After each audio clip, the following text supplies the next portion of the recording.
So friends, imagine this. You wake up in the morning, comfortable and cozy in your bed, you stretch out, and as you do every morning, you immediately roll over and grab your phone, not because you're addicted, perish the thought, but rather to catch up with all the news that you missed out on while you were asleep. You pick up your phone. What is this? A notification from LinkedIn. It seems that someone that you went to school with, someone I might add that you showed far more promise than, it seems that they just got a fancy new job that was a big leap up for them, a job with a fancy new title, a job that's several levels above your own, and with a way, way bigger salary. In the moment, you brush it off. You say, no big deal. But you feel a certain tightening in your stomach, a certain tug at your heart, and there is a little voice in the back of your mind that says, why not me? And the name that we give that little tightening, that little tug, that little voice in the back of your head, the name we give that is envy. The medieval theologian, Thomas Aquinas, thought deeply on the topic of envy, and in his masterwork, Summa Theologica, he wrote about it in excruciating, and let me emphasize for you, excruciating detail, but I spent a lot of time wading through his turgid prose this week so that you don't have to. And here's what he says. Upon his exhaustive contemplation of the topic of envy, he arrives at this definition. Envy, he writes, is sorrow at another's good. Sorrow at another's good. So envy isn't just wanting what somebody else has. It also entails a certain feeling of sadness that we get when we see someone else succeed. It's this gnawing sensation that somehow their good diminishes us. Or more simply put, when something good happens to someone else, it makes us feel bad, and that is the heart of envy. And what is more, Thomas Aquinas wants you to know that envy is among the very worst vices that a human being can experience, and that is because envy is kind of a gateway vice that, if left unchecked, can lead us to do some truly crazy things. And sure enough, that is exactly what we see play out in this morning's story from 1 Samuel. So in the story, the king of Israel, King Saul, he plucks out of obscurity a teenage shepherd boy by the name of David. And he makes this teenage shepherd boy a commander in his army. On the field of battle, David sees one success after another. Most famously, and you may remember this from Sunday school, he defeats the Philistine giant Goliath in one-on-one combat with nothing but a slingshot. And when word of these exploits spreads to the countryside, David becomes a bit of a folk hero. We're told that as the Israelite army is returning home, the people come out onto the streets to greet them, singing songs about how King Saul has vanquished thousands of enemies and how David has vanquished tens of thousands of enemies. And rather than seeing all of David's success as evidence of his own shrewd judgment in recruiting him and appointing him as commander, rather than letting David's glory in the battlefield reflect back on himself as commander-in-chief of the army of Israel, rather than any of that, David's success causes King Saul much sorrow. He grows deeply envious of David, and he lets that envy build up, and he lets it build up, and he lets it build up until one day David comes in to play the harp for him, and Saul ends up lobbing a spear at his head, not once, mind you, but 2 times. Thankfully, he turns out to be a bit of a lousy shot, and he misses both times. Now, while to you and me that might seem like a severe overreaction, like totally unhinged behavior on the part of Saul, Thomas Aquinas would not find it surprising at all. Of course, he would say, that's exactly what envy causes a person to do, and unless you and I are careful, the same could happen to us. Case in point, let me tell you about Joseph Papp, who as a professional cyclist has a much cooler job than I think any of us. Joe Papp started racing competitively when he was just 14 years old, and he immediately proved to be a bit of a prodigy, winning races and bringing home accolades almost immediately. He was so naturally gifted, in fact, that at the tender age of just 19, he was recruited to join the U.S. men's national cycling team. But after several years of performing at this elite level, he made the tough decision to step away from cycling in order to pursue his college education. But when he finished his studies, he found that he still had a taste for cycling and he wanted to get back in the game. However, when he did, he found that while he was just as fast as he ever was, he found that everybody else over the past 4 years had gotten just a little bit faster. The friends that he used to outpace were now finishing easily before him. And understandably, I think he started to feel a deep sense of envy. And at times, the weight of that envy even caused him to literally cry himself to sleep.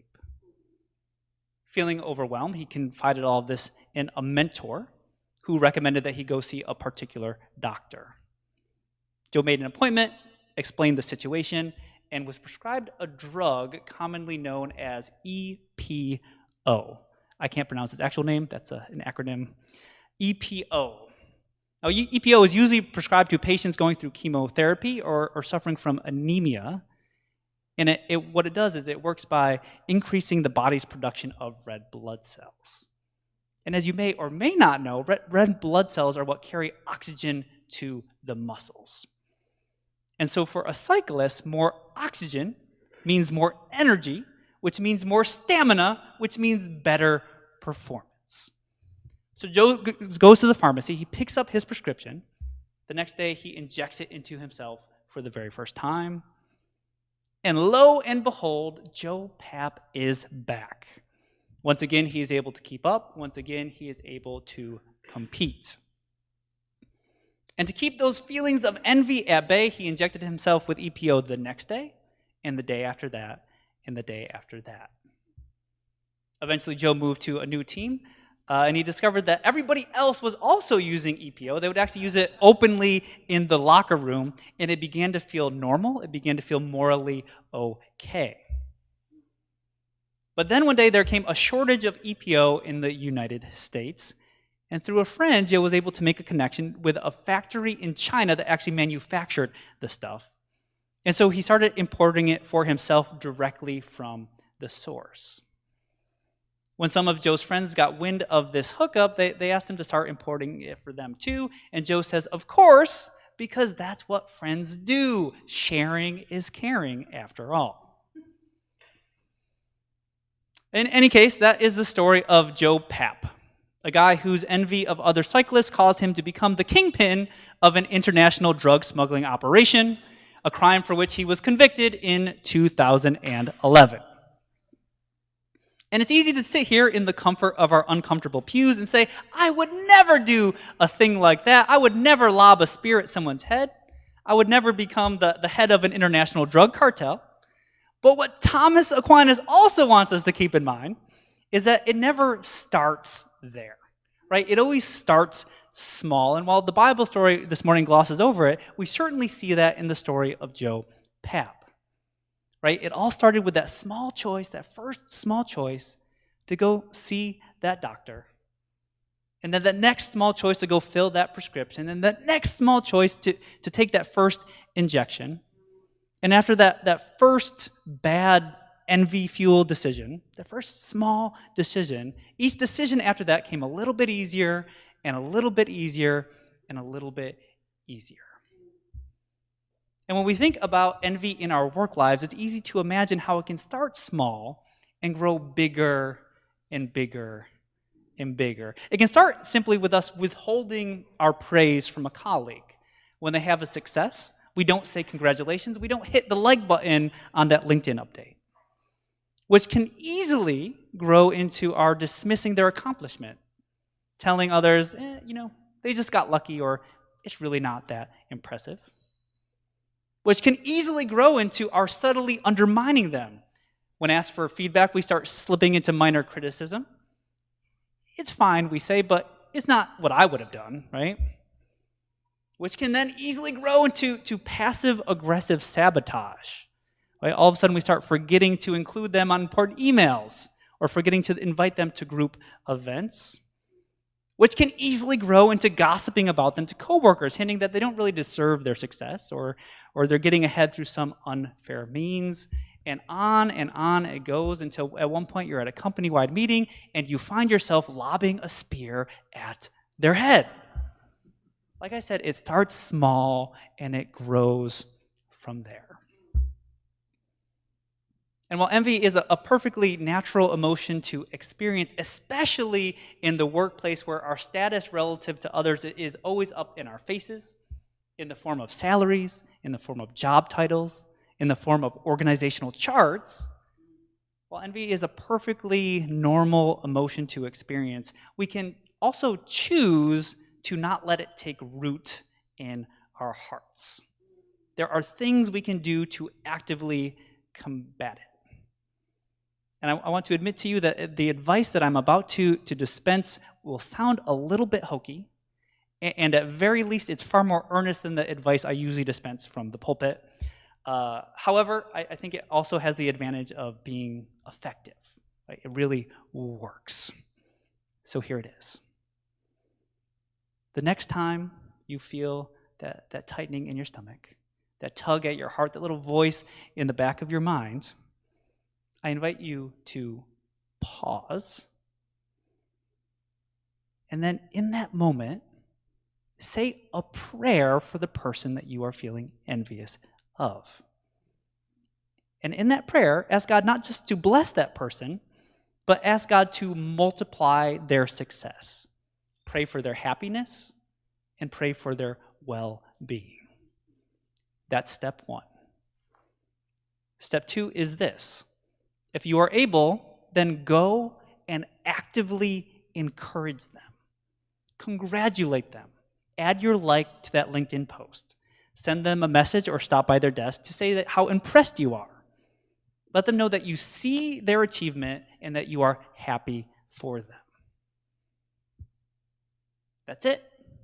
That's my advice. And it works. That's the thing. It works. Why does it work? It works because by praying for and encouraging someone that you're envious of, you're not just trying to push that envy aside, to tamp it down, pretend like you're not experiencing it. But what you're doing is something far more powerful. What you're doing is supplanting that envy with love. Thank you. That's the key word here every Sunday, love. Because envy is sorrow for another's good, but love says, when you're good, I'm good, right? When you're happy, I'm happy. Love rejoices in the success of others. So when you pray for them, when you encourage them, you are practicing that love, even if you don't particularly feel it in the moment. You're actively transforming your own heart, letting joy for others take root where that envy once was. And when love takes the place of envy, you'll find that you are no longer diminished by someone else's success, but you're uplifted and inspired by it.